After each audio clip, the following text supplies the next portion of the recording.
प्रत्येकाची जबाबदारी आहे आणि ती आपण चोखपणे त्या ठिकाणी पार पाडूया। आपण सगळेजण एक जिल्हा आणि एक ताकदीने त्या ठिकाणी एक संघ राहूया।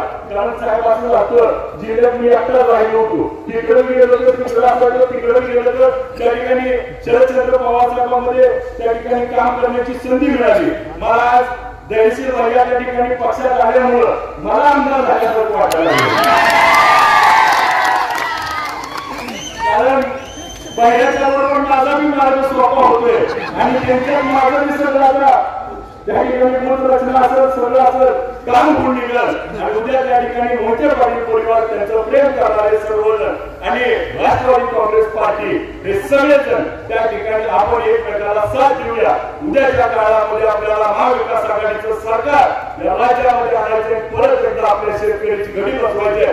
देशाचे नेते शरदचंद्र पवार साहेब या वयामध्ये एकटे पडू द्यायचे नाही, त्यांच्या खंबीरपणे एक आजोबा, त्यांचा नातू, एक पोरगा त्या ठिकाणी एक सहकारी म्हणून त्या ठिकाणी त्यांच्या सोबत बोलायचं। धनशील मोठे पाटील साहेबांचं राष्ट्रवादी काँग्रेस पार्टीमध्ये सहर्ष स्वागत करतो। उद्याची लढाई आपण जिंकल्याशिवाय थांबायचं नाही। एवढं बोलून थांबतो। जय हिंद, जय महाराष्ट्र।